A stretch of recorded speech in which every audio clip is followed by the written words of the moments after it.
Dibu. I am back with another video, and before we even get into this fantastic video, I'm going to need you to click on that subscribe button so I can be a part of your journey, you can be a part of my journey, and we can be on this journey of 22 together. So as Libona, okay, give you one Zari Zumba, okay, that means that in the famous words of America, so I was like, I can't do what I did last year. Like every year, a birthday video has to be like better and better. I said my favorite dress, honey. I said my favorite earring combination, honey. I said my favorite ish hairstyle, honey. I said I'm coming through, okay? And today, I didn't know how to title 100%. So the title of the video is 22 lessons in 22 years, but it's not necessarily that, you know what I'm saying? You know what I mean? I'm gonna be saying 22 things in total, things I'm grateful for, and the lessons I've learned. More than just lessons, because I mean, guys, hey, there's only so much you can learn. If you have not already wished me a happy birthday, I'm gonna need you to do that in the comment section right now, okay? Tell me everything you love about me. You know what I mean? I'm a words of affirmation, hun. If you've been watching the Makoti series, then you know that, okay? So I need you to affirm me. Be like, okay, girl, I cheer you. I love this about you. I love this about you. Happy birthday. You know what I mean? Like, you know what I mean? Like, you know what I mean?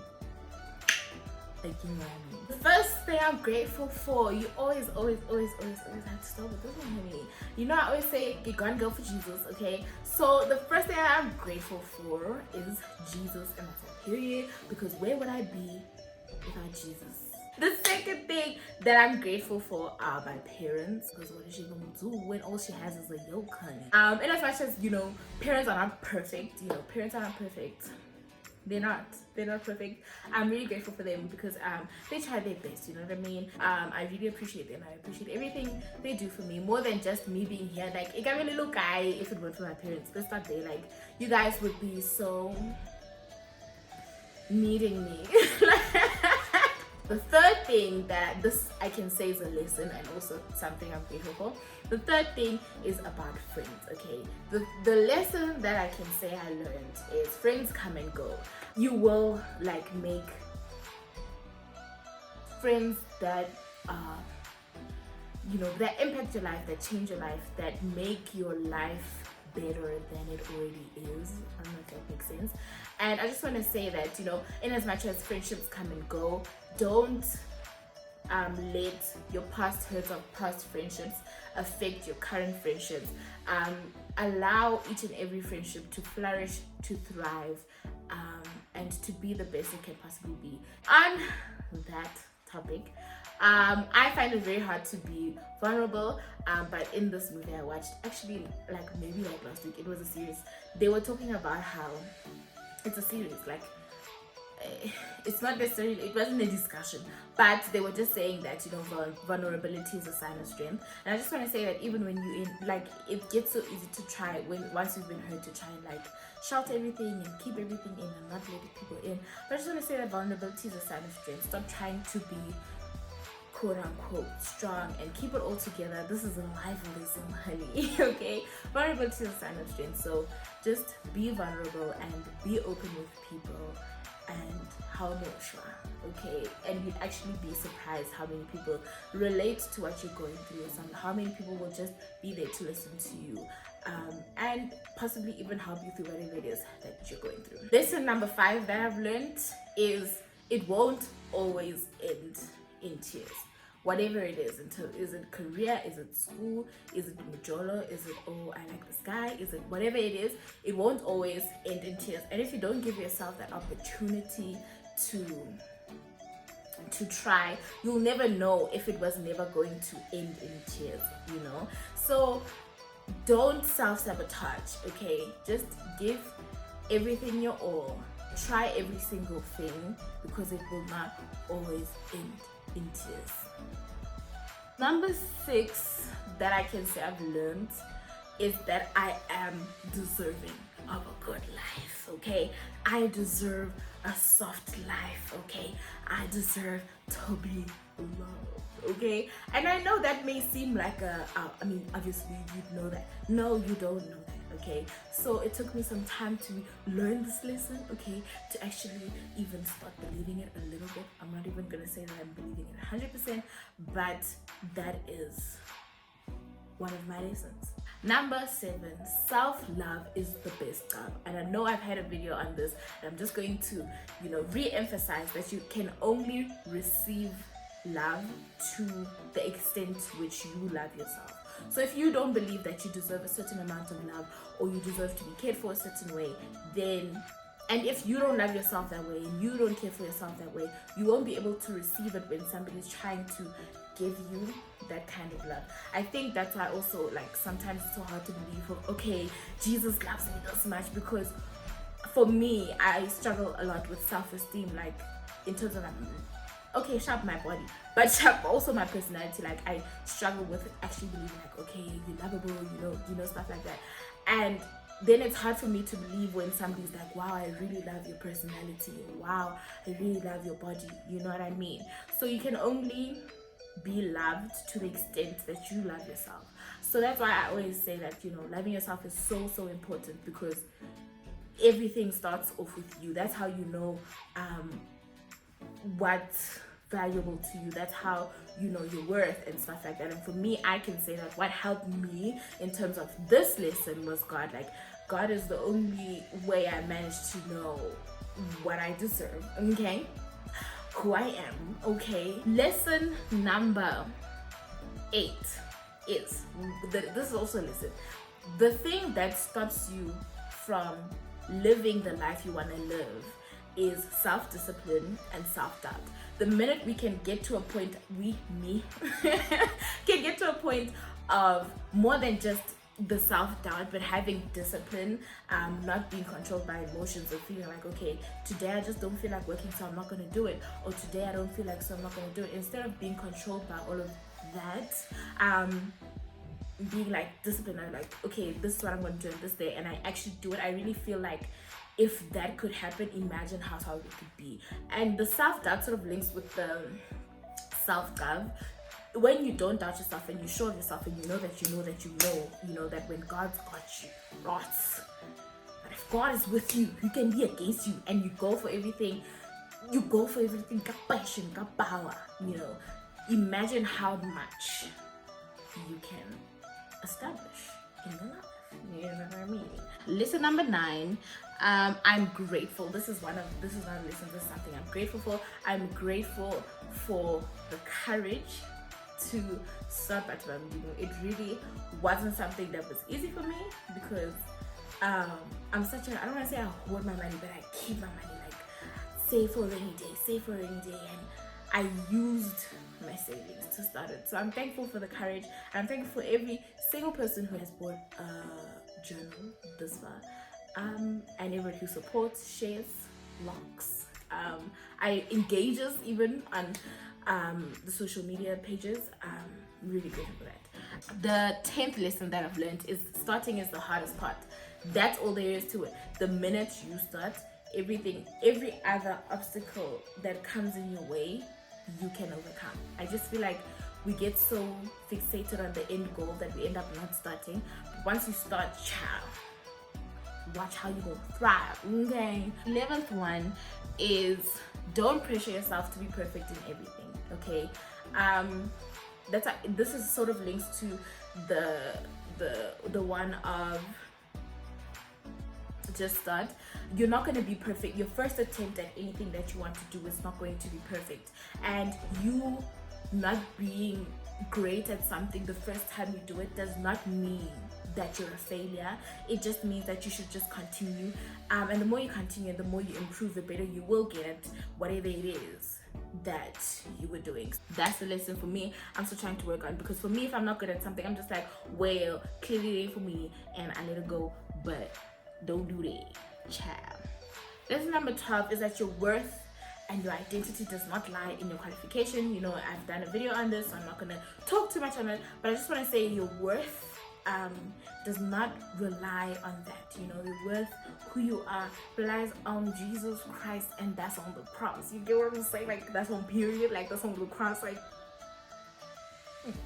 13th thing I want to say is be prepared for the things that you pray for. Are you in a place where you can say, if God granted you the opportunity that you have been praying for, you prepared for it, you know?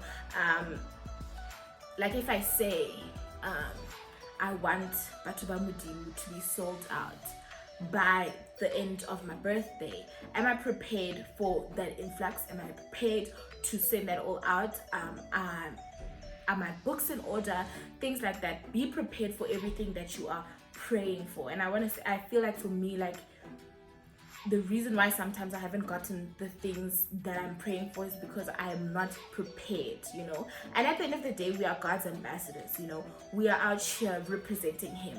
And if He grants us with certain opportunity, He doesn't want us to embarrass Him. Like now we're embarrassing Him. We're saying, oh, we're Christian. Oh, we saved. Now we're embarrassing Him because we were not prepared for the opportunities that we were praying for. Lesson number 14, and this is something that I learned this week. Yes, this week. Don't attach your goals to age, you know. Because simply because you're gonna end up feeling like you're a failure, and I know that's hard in the society that we live in, where we see everybody at 22-year-olds as a billionaire, you know. And I just want to say that don't attach your goals to age. Just have goals, because without vision, the people will perish. Without vision, the people will perish, right? But don't set it to a specific age. Understand that? Like one taller. Number 15 is sometimes a no is just a redirection. And sometimes it means that God has bigger and better plans for you. Don't take a no personally, you know. Just keep going, just keep pushing, and don't never let a no stop you from where you're trying to go. Number 16 is not every good plan is a God plan. So I just want to say this one is very important. Like in every single aspect of your life, relationship, business, studies, career, consult God in the steps you're trying to make, and consult God as you're making the plan, because when you commit your plans to the Lord, they succeed. And sometimes success might not look like it does in the worldly sense, but as long as you commit your plans to the Lord, they will succeed, and that's on per. Okay. Number 17, one thing I couldn't have a whole list and not mention this. One thing about life, it comes at you fast. Number 18 is money isn't everything. And although money makes life easier, but at what cost are you willing to chase money? You know, money does make life easier. It makes everything accessible to you, but don't be willing to lose yourself to get money. I don't know if you get what I'm saying, because what profit a man if he gains the whole world and loses himself in the process? So money isn't everything. It makes life easier, but it isn't everything. So I feel like for me, what's more important than money is making sure that I'm fulfilling my kingdom purpose more than trying to get rich. I don't know if that makes sense. Yes, I want to make money. I want to live a comfortable, soft life, but also I feel like I don't want to get that comfortable, soft life at the expense of my purpose and what God has planned for my life. I hear I was running out of this every road chat. But number 19, I just want to say that I'm so grateful for my friends, and I'm more specifically the friends that I've made here in Joburg. Like, and like my church friends, like I'm so grateful in how much they speak life into me, how much they're always there for me. And even in the times that I don't really necessarily know that I need them around, and they're always there, I'm so grateful for them. And I never could have imagined, you know, the group of friends that I have now. Okay, first of all, the age range, I never expected that. I feel loved all the time, and shout out to you guys. I'm really grateful for them. Like, I love my chosen family with all my heart. Like, number 20, contrary to popular belief, I am grateful for being single. I just feel like this time it highlighted like some things that I need to work on, certain ways of thinking that need to be changed, that need to be renewed. It gives me time to focus solely on where I'm trying to go, and you know, time to be selfish, you know, do whatever I want to do without having to consider another person's feelings, honey. I really I don't want to say enjoy it. I mean, I feel like, okay, give romance funding. I'm always complaining how much I can miss the party. How I'm going to unfund the table, what's how do roses, you understand that. So in as much as, okay, being single sucks sometimes, but like I just feel like there's so much that I've learned, there's so much that I'm growing in, and there's so much that I'm working in, that I really think that the single period was needed, and I'm grateful for it, and I've learned a lot in it. Marai, Ichele, God, it's time now, it's time. 21, I am grateful that my crush is gorgeous, child. Like, I just feel like we couldn't have this whole list without mentioning my crush. I mean, oh my god. He is so gorgeous. My crush is gorgeous, guys. Like, I can say that, like, I don't know what I can say can happen, but something must can happen, because really I are tired of waiting. You are supposed to be awake. You are supposed to be the veil removed. You are supposed to be in love with me by now. You are supposed to be my birthday party today. You know what I'm saying? Hey. Look, crush, look, crush. Also now, my other thing is like, that I'm saying I'm grateful for my crush. Oh, he's gorgeous. And then he watches the video and he's like, what if I'm not the crush? Ish. I just want to say you're the crush, okay? Number 22, it is much as okay, fine sharp, I'm shooting on the 25th, but God willing, I make it to my birthday, which I will, in Jesus' name. I'm grateful for 22 years of life. I cannot wait to see everything that God has planned for my life and the direction that He's taking my life. I'm really excited to see what's going to happen, what's going to pop in terms of my life. I'm really excited to see career-wise, business-wise, life-wise, what God has planned for me. And I know He will do exceedingly and abundantly above anything that I can ever imagine. So that's why I'm like excited. I'm pumped to see what exactly are going to happen. But I'm very excited for this next year. It is going to be an amazing year and one for the books. Okay, I just feel like the year of 21 was my year of planting. Okay, I was planting seeds, starting everything I need to start. And the year of 22, I'm going to be blessed beyond measure. Okay, the year of 22 is the year I reap the benefits of Kublanda. I understand tenfold, hundredfold. I don't want to stop God. I don't want to limit Him, but I'm so excited for everything that's about to come in my life. And that is it for today's video. Let me know any lesson that stood out for you, anything that you loved. But most importantly, don't forget to wish me a happy birthday. I am accepting Iwanas, and I am accepting order from Batamamadimu. Support a homegirl, okay? That is it from today's video. I hope you enjoyed it. Even if you didn't, I enjoyed it. I'll see you guys in the next one. Bye.